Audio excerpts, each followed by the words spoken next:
backward never. Let us move ahead and so on. Even children, kuna kakitu tunaweza kufanya ili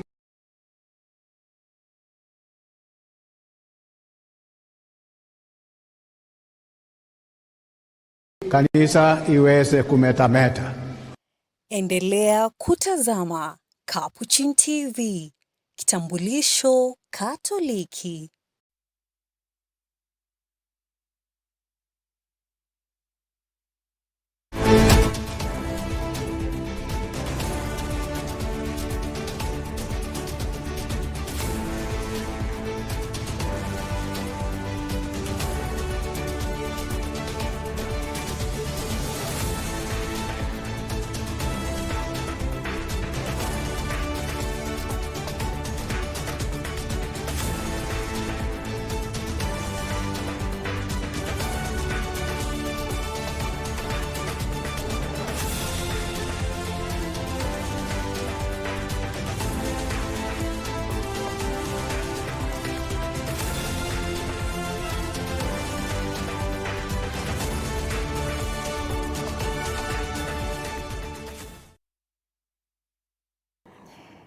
Hello and welcome to today's Catholic Focus News Bulletin. I am Susan Bulemi, and with me on the Sign Language Interpretation Desk is Charity Ngima.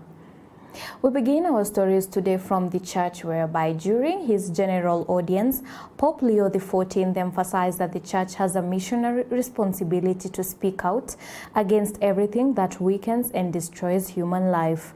Referring to the document Lumen Gentium, the Pope said that Jesus entrusted the church with the mission of guiding the faithful towards salvation. He added that the church is called to clearly reject anything that hinders the development of life and to denounce evil in all its forms. Dear brothers and sisters, in our ongoing catechesis on Lumen Gentium, we focus on the eschatological dimension of the church. As the universal sacrament of salvation, the church is a sign and instrument of the fullness of God's promises. As the pilgrim people of God, the church interprets history through the lens of the gospel and speaks decisively against all evil. At the same time, the church acknowledges the need for continual conversion so she may properly fulfill her mission. As members of the same body, we too are called to renewal. We do this by remaining in communion with Christ and one another. The entire church is most closely united in our praise of God in the liturgy. There we pray for the faithful departed and ask the saints to intercede for us, so that we may all receive the fullness of God's promises in the kingdom of heaven. And back here in Kenya, it was a momentous day for the faithful of the Archdiocese of Nairobi as they celebrated the episcopal ordination of the new auxiliary bishop, Right Reverend Obed Karobia. At the same time, church leaders have paid tribute to the outgoing apostolic nuncio to Kenya, Bart Van Megen, praising his service and diplomatic mission in the country. This came during the consecration ceremony that was held at the Holy Family Minor Basilica, an event attended by the Catholic bishops, clergy, and government officials. Receive this mitre, and let the radiance of holiness shine upon you, so that when the chief shepherd appears, you may be worthy to receive the unfading crown of glory.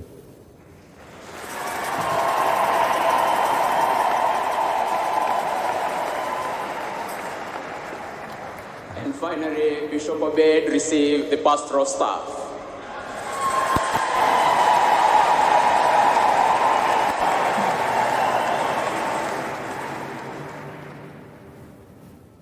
Take this staff as a sign of your pastoral office. Keep watch over the whole flock in which the Holy Spirit has appointed you to shepherd the Church of God.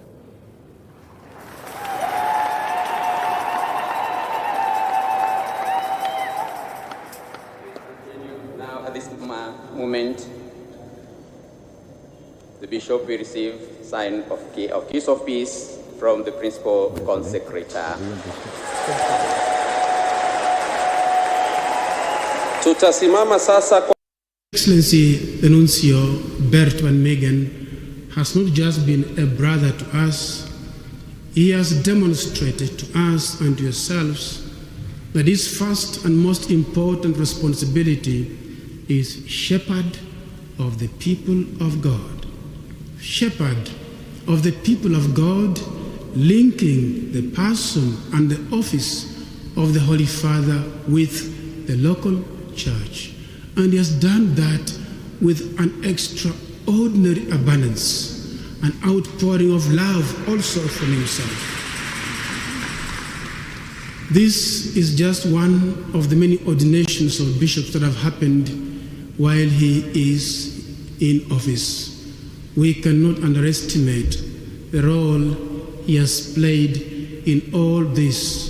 On behalf of the Kenya Conference of Catholic Bishops, and indeed on behalf of the entire Church of Kenya, permit me to say these words to His Excellency, the Nuncio.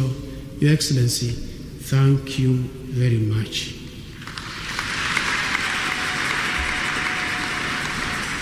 May God bless you abundantly in your new mission in Germany. We will fondly miss your presence and the way you have moved about your office of Nuncio in Kenya. To us bishops, you have been a true brother among brothers, always acting in love. And of course, congratulations are in order for the new auxiliary bishop of Nairobi, Right Reverend Obed Karobia, and he has joined Right Reverend David Kamau, who is also the auxiliary bishop in the Archdiocese of Nairobi, and the both of them will now be assisting Most Reverend Philip Anyolo, who is the Archbishop of the Archdiocese of Nairobi, in all his pastoral duties in the church. Once again, congratulations. Now, moving on, as unemployment continues to bite, more young people are turning to agribusiness as a source of income and self-reliance. In Murang'a County, a group of young women is now challenging the perception that success only comes through office jobs, proving that modern farming can be both profitable and empowering. Here's our very own Asasha Elizabeth with a full report. In Kenol, Murang'a County, a group of young women under the initiative Real Bodies Wear Gumboots is making waves through modern farming. The group has embraced agribusiness as a way of creating employment opportunities and changing attitudes towards farming among young people. In some other parts of the country, you will find that industries like agriculture, mechanization, construction, they are viewed as male industries. But right now, women are learning in this field. They are becoming firm and also confident so that they can be able to get their own food and feed their families. Defying the belief that white-collar jobs are the only path to success, the young women say modern farming has become a reliable source of income and economic empowerment. See, a lot of girls wameanza kuwa independent. So ile kazi yenye ilikuwa inafanywa na wanaume sasa wengi hawataki. So si tunaanguka ground nayo. So we can be able to buy our own farms, we build our own future, and we invest in ourselves. Girls nowadays, they are venturing into agriculture so that wanaweza pata like your own money and do your stuff. And you can, bado unaweza kuwa mkulima na still look good and slay. According to the group, the initiative, which began just a year ago, has enabled many of them to earn a living and improve their livelihoods. Kenya ilinivutia kwa ukulima iko na pesa. Utachafuka, lakini nyuma yake uko na chakula, uko na mavazi, na uko na pakukaa. Na ukulima haina watu wengi wanatoroka, na sijui kwa nini wanatoroka. Wanaogopa matope, lakini ukulima ni kitu mzuri na ni therapeutical kupanda kitu we observe ikigrow na we harvest tukule. Town buddies, we are here at the farm and we want to prove you that the money that we get from this soil is dirty soil, clean money. Nobody will ask you anything because what we are doing here, we are trying to be independent through growing our own food, selling them to families, because one thing that I will tell you that is that people will never stop eating. So it means there will be always an opportunity each and every day. The women have also adopted innovative farming methods, including planting vegetables in sacks and recycled footwear, an approach that helps them maximize small spaces while cutting production costs. We have different innovations here. As you can see, we have corn gardens, we have portable bags, we have also improvised the waste that we have at our houses, the shoes, the old shoes and the containers. We are using them so that we can show people that we can do farming even when we have limited lands. They are now urging more young people, especially women, to embrace agriculture and view it as a viable path to financial independence. And I can advise to girls out there, hizi kazi zenye mnaona zilikuwa zinafanywa na watu wa kitambo, hizi za shamba ndizo mzuri. Utachafuka lakini mwisho tunang'ara pia. In the next years, na vision having my own farm so that naeza chukua maybe the girls out there wenye wanaeza taka ku venture into agriculture and niwaonyeshe like it's good kulima, like ukulima ni kitu poa. Asasha Elizabeth reporting for the Catholic Focus, Capuchin TV. Wow, such a wonderful initiative right there from those young, beautiful women. Now we shift our focus to the health sector, where Machakos County government, under the leadership of Governor Wavinya Ndeti, has overseen a significant upgrade in healthcare services with the installation of advanced medical equipment across public health facilities. The move is expected to enhance diagnosis, surgery, and reduce referrals outside the county.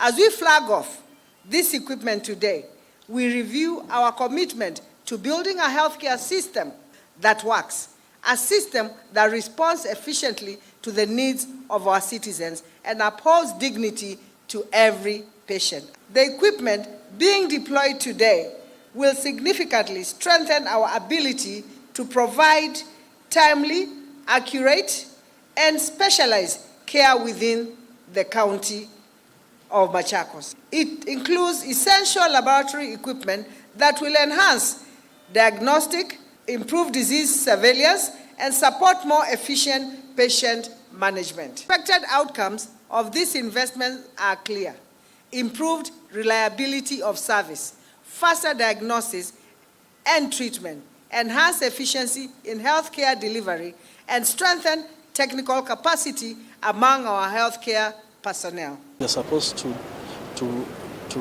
make sure that the uptime is 95%, meaning any breakdown is supposed to be sorted within 24 to 48 hours. So I can assure the people of Machakos County and the facilities we are supplying them with equipment and reagents that it is our mandate that we maintain a 95% uptime and make sure that there are no stockouts. And still on matters concerning healthcare, clinical officers in Bungoma County have called off their strike after reaching a new agreement with the county government. In their remarks, the clinical officers urged the government to fully implement the agreement, stressing the need to address outstanding concerns affecting their welfare and service delivery.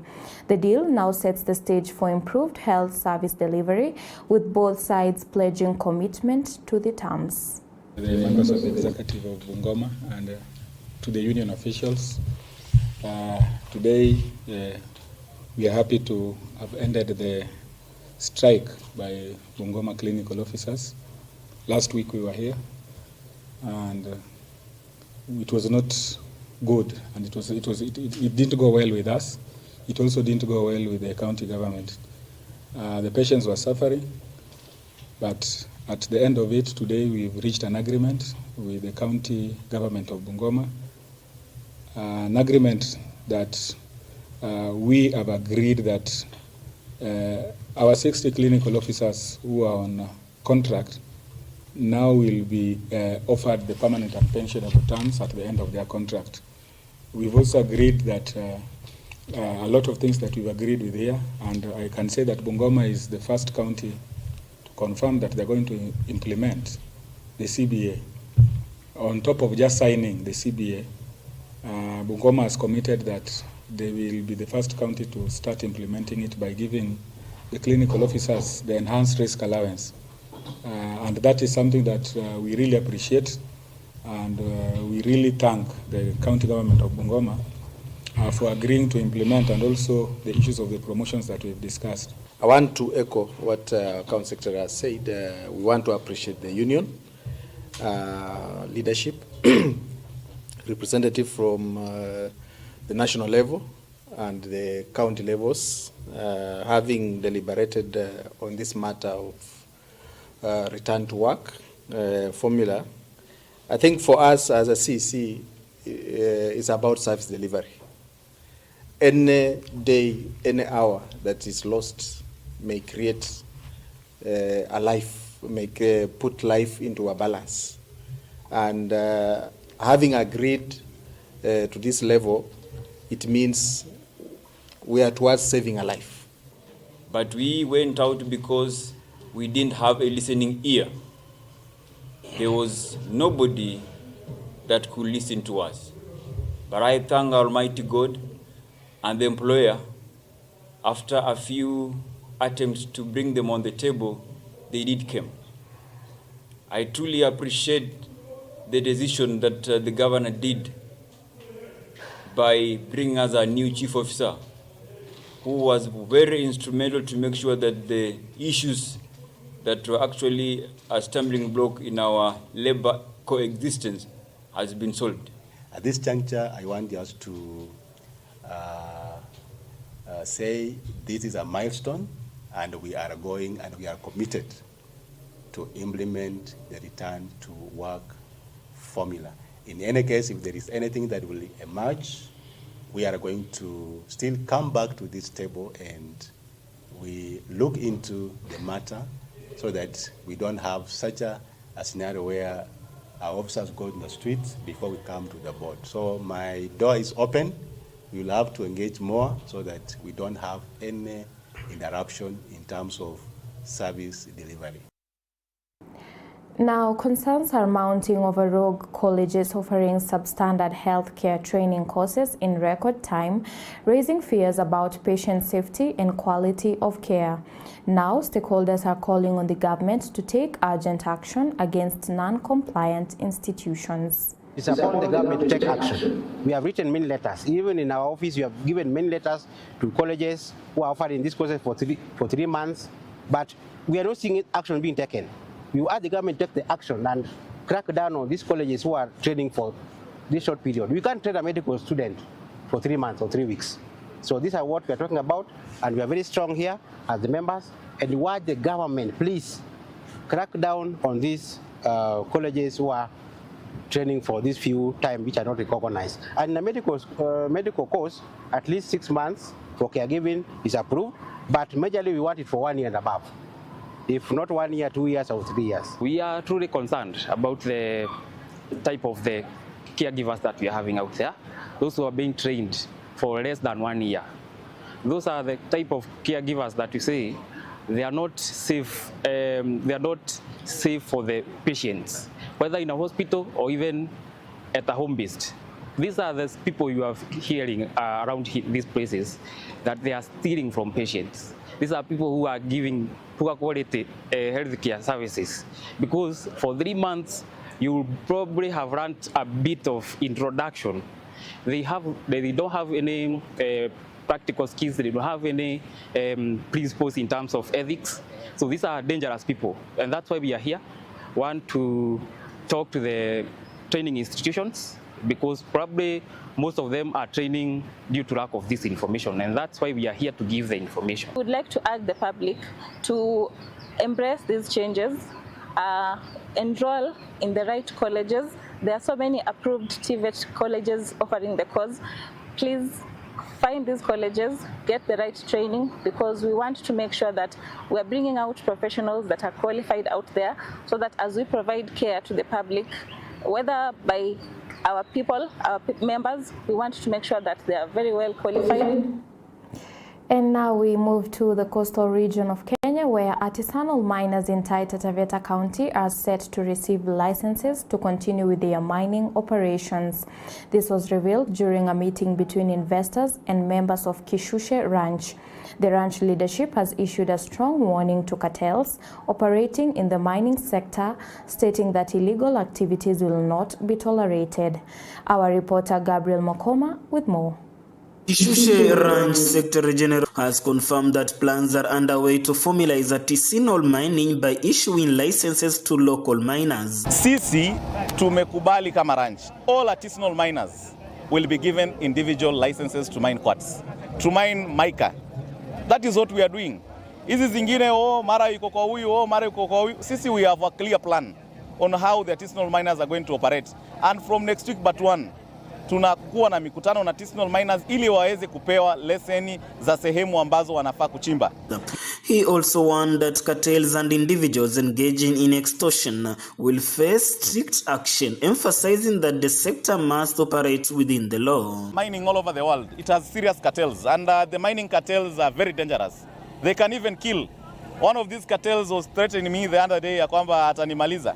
But nataka kuambia kwamba sisi we are not cowards. We are not cowards. We are not going to be cowed by their intimidations. We are determined, and fighting with someone with a serious focus sometimes becomes very difficult because their focus is 2027. Our focus is generations and generations to come. So tunataka kuambia hawa wanasiasa when they want to extort monies from the investor, we are putting them on notice ya kwamba we are not going to allow extortion. Yesterday, they wanted to extort Mombo, who came here today, that if they are not given money, then Mombo will not attend this event. We want to tell them this is not their land. This is a land for our people. This is a land that has shareholders. The ranch chairperson Matilda Walegwa called on all investors to comply fully with the legal requirements, adding that no room will be given to illegal groups. Tulisema kwamba, members walisema kwamba kama mtu anataka kuwekeza, kama ni mwekezaji anatamani kufanya shughuli kwa hili shamba, aje na mlango wa mbele, na hilo napenda kulirudia kila wakati. Mambo ya kukutana na investors kwa mahoteli, hiyo kitu members wamekataa, na hiyo tunazingatia kwamba hakuna cartels tutawasaza. Sasa hii ni sheria ifuatwe. Kama unataka kufanya uwekezaji kwa shamba letu, lazima ufuate sheria ambayo imewekwa.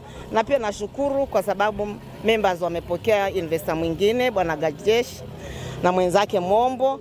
Kwa hivyo mimi ninaamini ya kwamba mwisho wa mwaka huu tukikutana na members wetu, najua mambo yatakuwa sawa. Taita Taveta County is known for its rich mineral resources, making the regulation of mining activities a key priority for both local leaders and investors. Gabriel Mokoma, Taita Taveta. Hawkers in the country could soon be operating under stronger legal protection after lawmakers moved to fast-track a new street vendors bill. The proposed law seeks to end harassment and bring order to street trading under county governments. Yeshugu Member of Parliament and Chairperson of the National Assembly Departmental Committee on Trade, Robert Yeshimo Idinji, said the law will ensure that no county enforcement officer is allowed to harass hawkers once it is enacted. His sentiments were echoed by Machakos woman representative Joyce Kamene, who said the legislation will help address long-standing conflicts between hawkers and county authorities. Us, as a committee of trade industry and cooperatives of the National Assembly, we are committed to incorporate the views of the members of public, which we feel that will add value to the bill. There is no clear law that assigns them specific places where they can do businesses. there is no clear law that also provides them with the facilities that they require when they are also doing businesses. And this law now gives an avenue for provision of the requisite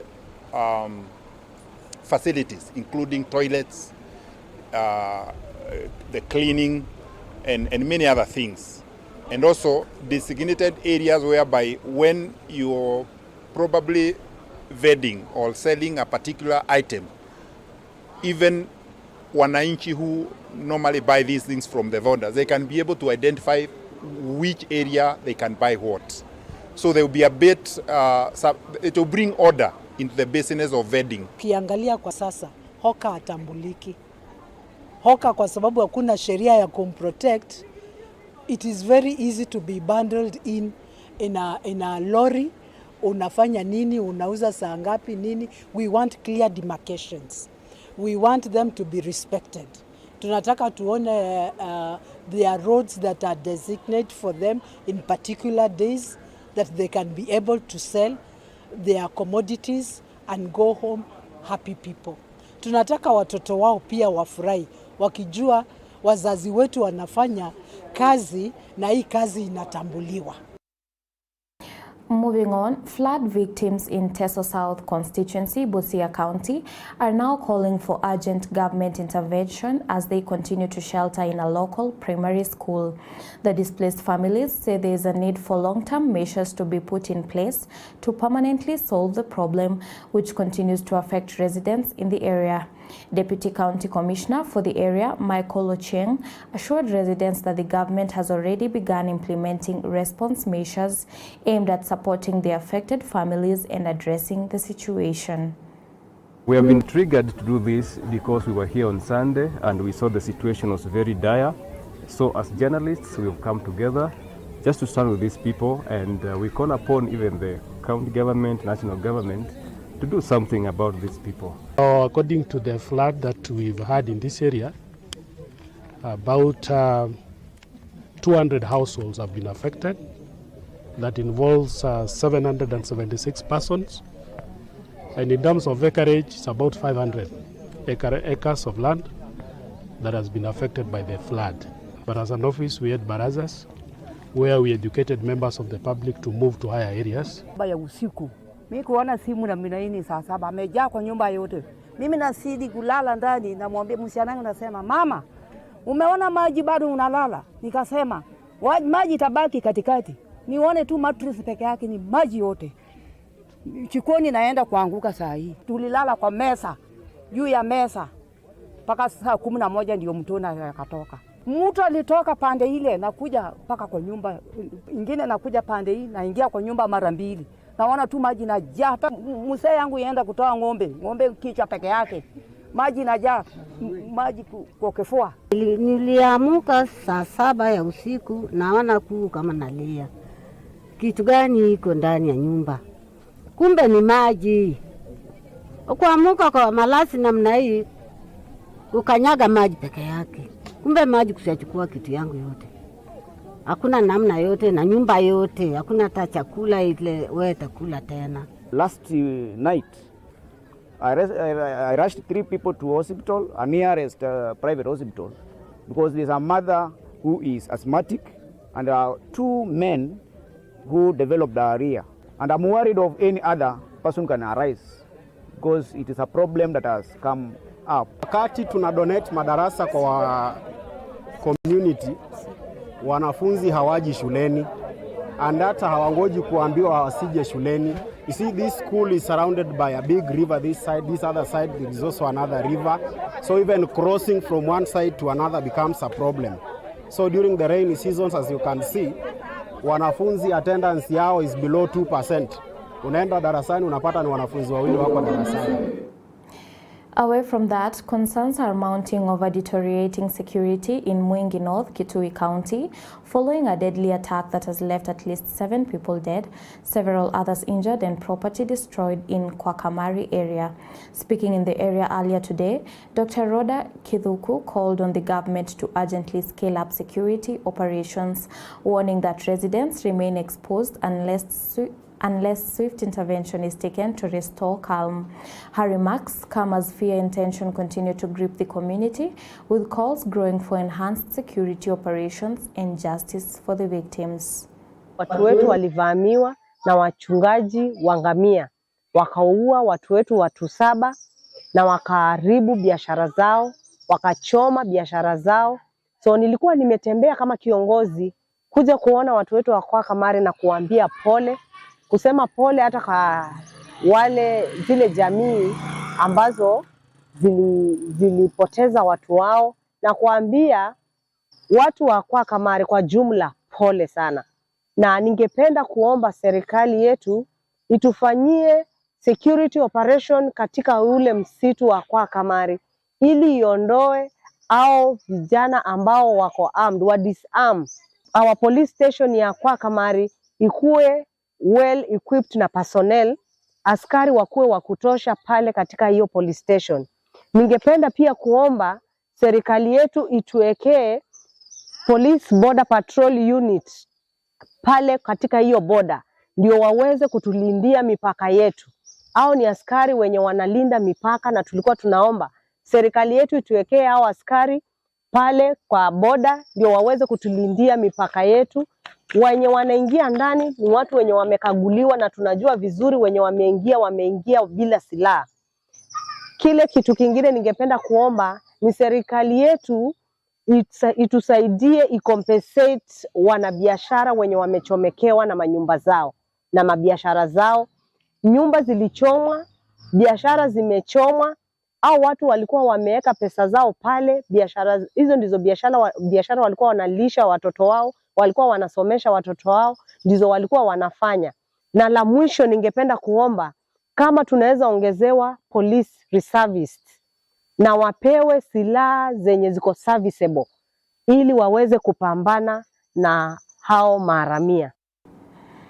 And that story right there brings us to the end of today's Catholic Focus News Bulletin. But once again, congratulations are in order for the newly ordained Auxiliary Bishop of the Archdiocese of Nairobi, Right Reverend Obed Karobia, and all the best as he assists Archbishop Philip Anyolo and also Auxiliary Bishop Right Reverend David Kamau in their pastoral duties.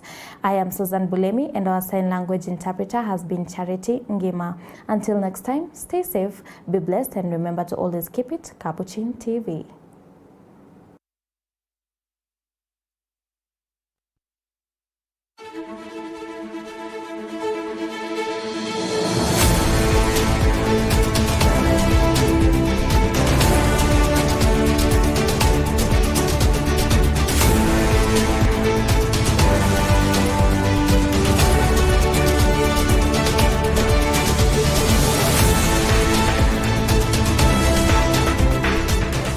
Keep watching Capuchin TV, your staunchly Catholic identity channel. You are watching Capuchin TV.